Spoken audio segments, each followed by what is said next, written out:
మా ఇద్దరికి పెళ్ళయింది, కానీ ఏ ఒక్క రోజు కూడా మేము భార్యాభర్తల్లా లేము అని అంటున్నాడు రాజు. జ్యోతేమో మా ఆయన నాకు వద్దే వద్దు అని అంటోంది. కానీ భర్తకు కూడా తెలియనటువంటి ట్విస్ట్ ఇక్కడే ఉంది. అదేంటో మీరే చూడండి. మీ ఇద్దరి మధ్య సంబంధం ఏంటండి? భార్య భర్త. మరి ఎందుకు సపరేట్ గా కూర్చున్నారు? సపరేట్గా ఉంటే సందేహం పడతా ఉంది, నా మీద సందేహం పడతా ఉంది. దూరంగా ఉంటే తగ్గుతుందనా?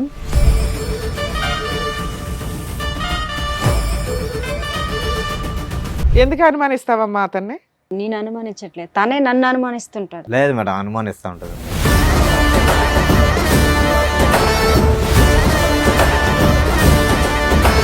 కలిసి ఉన్నారా? ఏమైనా గొడవ దూరంగా ఉంటున్నారా? కలిసే ఉన్నా మేడం.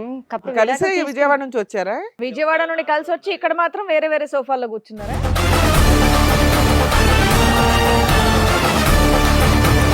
కస్టమర్లు ఫోన్ చేసినా సరే ఎవరితో ఎవరితో డౌట్, ఈ అమ్మాయితో మాట్లాడుతున్నావా? లేదు మేడం, అదొక నేను doubt చేస్తాను. కోవికెళ్ళి అనుమానం పడతారు. ఎవరు పక్కన ఒక అమ్మాయి, పక్క నుంచి ఒక అమ్మాయి వచ్చినా అనుమానం పడుతుంటారు.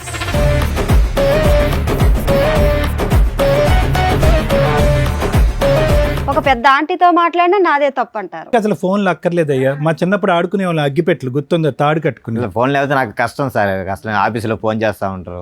ఆవిడ అంటది నువ్వు అనుమానం, నువ్వేమో ఆవిడ అనుమానం. తనే నా మీద అనుమానిస్తుంది. ఏంటి సినిమా చూపిస్తుందా నీకు? సినిమా చూపిస్తా ఉంటది. బాబోయ్, ఇప్పుడు మీ ఇద్దరు రీసెర్చ్ చేయాలి మేము. సెల్ ఫోన్ కూడా టూ మచ్ లేదు.